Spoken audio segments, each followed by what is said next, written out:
Hey everyone, in this video I'm going to tell you why I personally do not use any of the chemical sunscreens out there and why I think they can potentially be bad for your health. And in the end of the video I will tell you an alternative sunscreen that I think is safe for your health, so keep watching.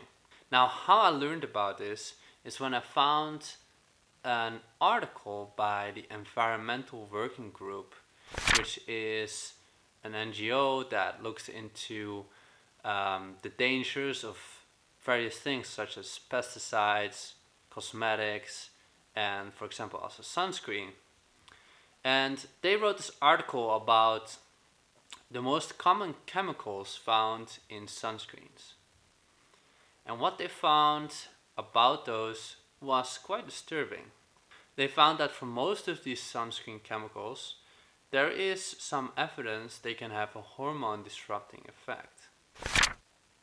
Secondly, it was found that many of the sunscreen chemicals that we use are easily absorbed into the bloodstream, so they really penetrate the skin.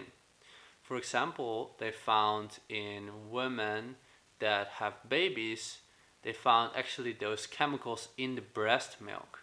So somehow the sunscreen chemicals even ended up in breast milk. So they're definitely penetrating the skin.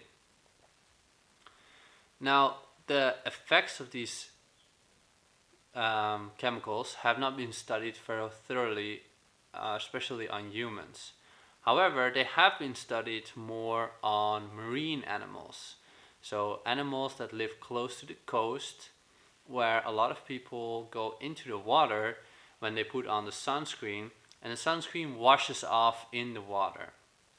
And the marine animals that live there, whether they are corals or plants or fish or other types of marine animals, they absorb these chemicals from the washed off sunscreen, and they started developing all kinds of issues. Corals were bleaching, so they were losing their colors, and fish and other marine animals started to have some issues with their hormones. Their hormones were severely disrupted. So that's how they found that, hey, these chemicals can have some very negative effects, and they started worrying about maybe this can also be in humans. Now, this has not been researched a lot yet, but there are early signs that even in humans this also might be the case. Now, this is just the hormone disrupting component, and of course the marine life component, which is something to take into consideration. But also, even a small amount of sunscreen with a low power, say SPF 8, can already block 92.5% of the vitamin D production in your skin.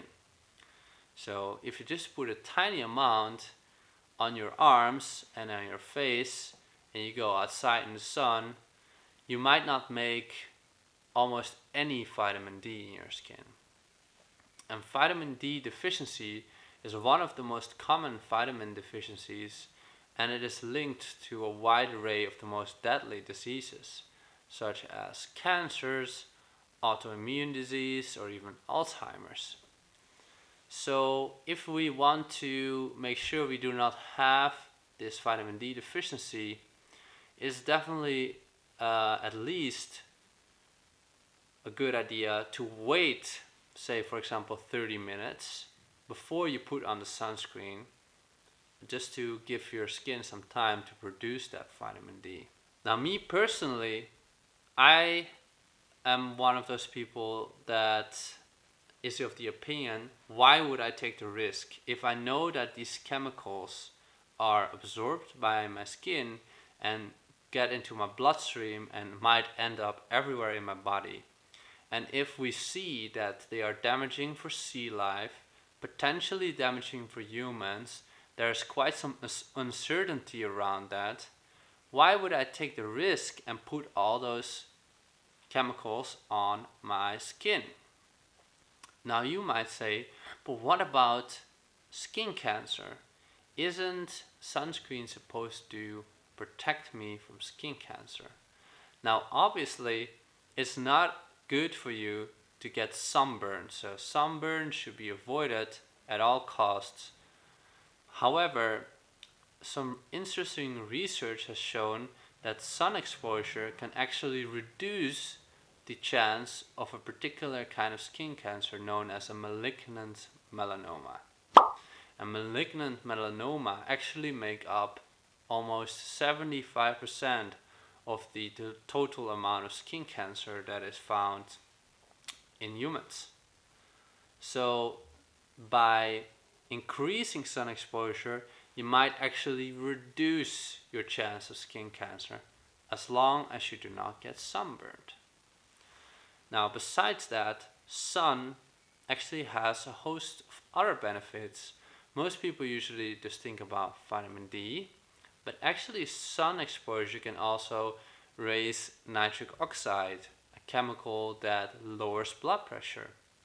The sun can create endorphins when in contact with your skin, which can improve your mood and also work as a pain relief.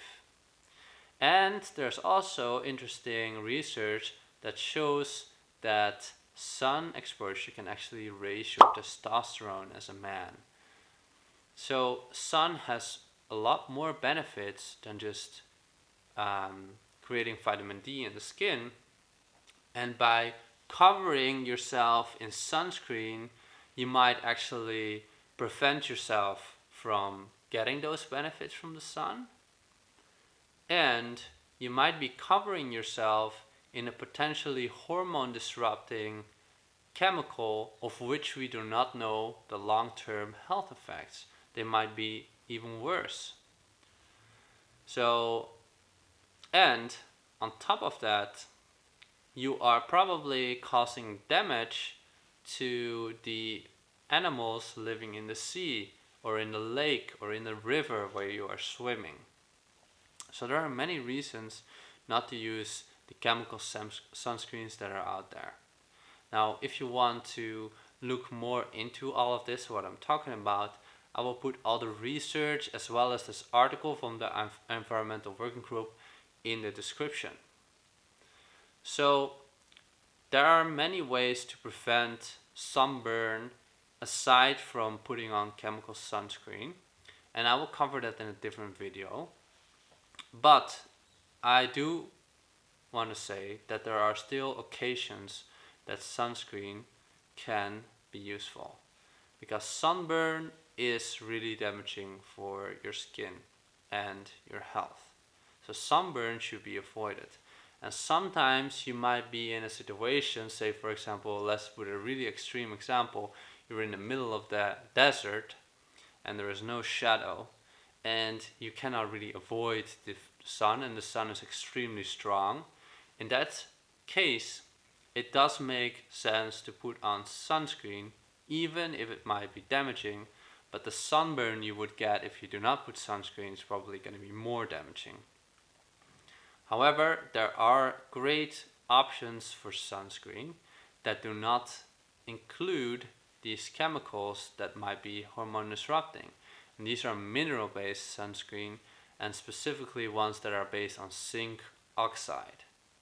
So when you look for a sunscreen, look for a mineral-based sunscreen based on zinc oxide, and these sunscreens usually do not include these chemicals that might be hormone disrupting, cause damage to sea life, etc. And like I said, it's wise to wait with putting on the sunscreen so your skin gets some time to produce the vitamin D, and also just put on sunscreen only when it's absolutely necessary. And in the other cases, let your skin, let your body reap the benefits of sun, which there are a lot of. So that is what I wanted to say about chemical sunscreens, just to give you a warning and some information that is not widely known. And I hope that was useful to you. If it was, leave a like, subscribe, and talk to you later.